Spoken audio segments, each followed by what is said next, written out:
ఇప్పుడు నేను పాత్రలు చెప్పబోతున్నాను. రితిక తల్లి పాత్ర, వైష్ణవి తండ్రి పాత్ర, సాన్వి చిన్న మన్మరాలి పాత్ర, నిత్య పెద్ద మన్మరాలి పాత్ర, దేవాంశి వృద్ధాశ్రమ నిర్వాహకురాలు, వీరిత్వి నేను తాతయ్యని. ఇప్పుడు మన నాటకాన్ని ప్రారంభించేద్దామా? సన్నివేశం 1, ఇంటి ఉదయం. వేదిక డ్రాయింగ్ రూమ్.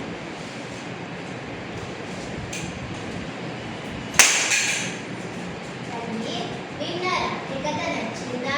చాలా నచ్చింది తాతయ్య. చెప్పు. సరే బంగారం, ఈరోజు ఒక రాజు కథ చెప్తాను, విను. రాజు కథ చెప్పండి తాతయ్య. ఇంకా హోంవర్క్ చేయలేదు. కాస్తం చూడమా మెదలు ముచ్చట్లు. ఆమెగారిని పుస్తకాలు తెలియదు, చిందరవందరగా ఉంది. నేను నా మనమరాలతో కాసేపు మాట్లాడుతున్నా. అమ్మ, ఏమయ్యింది? అంత కోపంగా ఉన్నావు? ఇల్లంతా మందుల వాసనతో మిగిలింది. మీలో ఉంటే చిన్నప్పుడు అవుతుంది. ఏమన్నా చేసుకోండి, నేనైతే ఆఫీస్కి వెళ్తున్నా. సన్నివేశం 2, రాత్రి తల్లి తండ్రి చర్చ.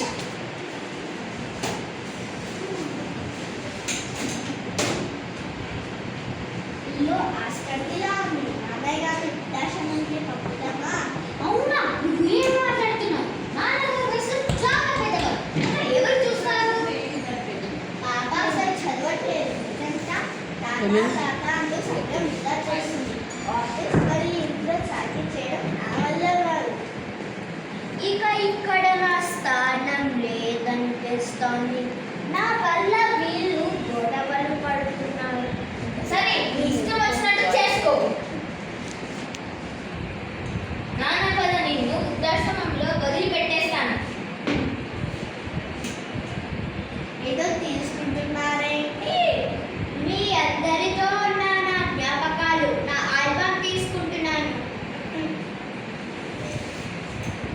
సన్నివేశం 3, వృద్ధాశ్రమం. అట్లా కన్ఫ్యూజ్ కాకతల్లి అక్కడ. నా ఇల్లు కాదు కదా, ఇక ఇక్కడ ఒక వాసన వస్తుంది. ఒంటరితనం వాసన. నా ఇల్లు కాదు కదా, ఇక ఇక్కడ నా మనవడు తప్పులు కూడా అది తీసుకెళ్ళు, దాన్ని మంచిగా చేసేసి.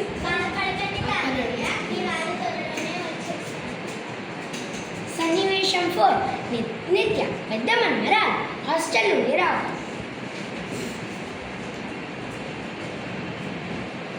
అమ్మా అమ్మా అమ్మా, నేను చేశానమ్మా. అవునా అమ్మా? అవునావా? నేను బాగున్నా నిత్య, ఎలా ఉన్నావు? సాన్వి, నాన్న, తాతయ్య ఏరమ్మా? చాలా రోజుల నుండి నాతో మాట్లాడట్లేదు.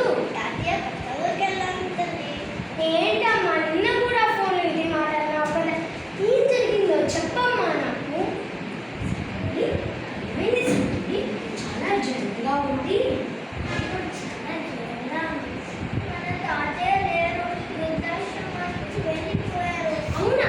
తాతయ్య వృద్ధాశ్రమానికి వెళ్ళిపోయారు. ఏం జరిగిందో నాకు చెప్పు సాన్వి. నేను వెళ్ళినప్పుడు ఇంత జరిగిందా? నేనా అమ్మా?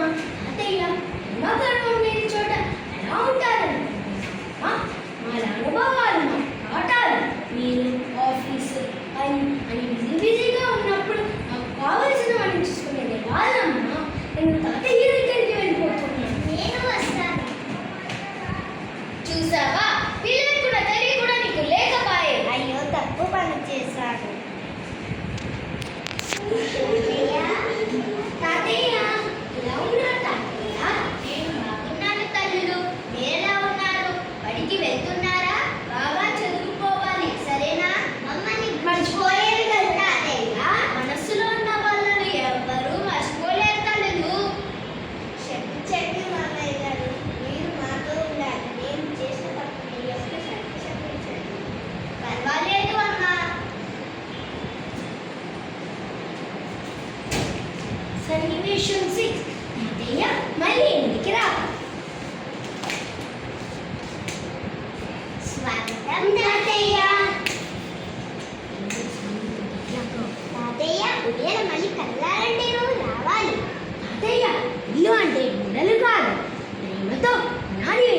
పర్వాలేదు.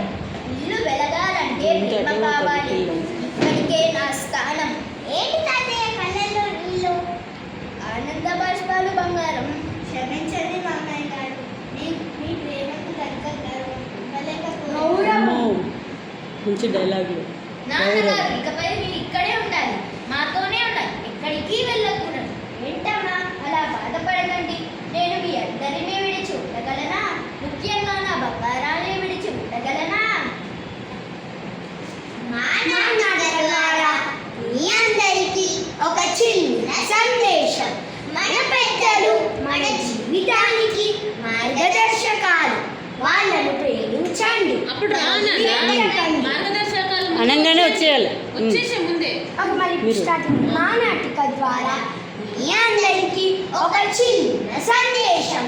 మన పెద్దలు మన జీవితానికి మార్గదర్శకాలు. వాళ్ళను ప్రేమించండి, వదిలిపెట్టకండి. వాళ్ళు ఇంట్లో పంచండి. వాళ్ళు ఇంట్లో ఉంటేనే సంతోషం మరియు ఆనందం. కోఆర్డినేషన్ వస్తలేదు. ఎవరితో ఒకరికి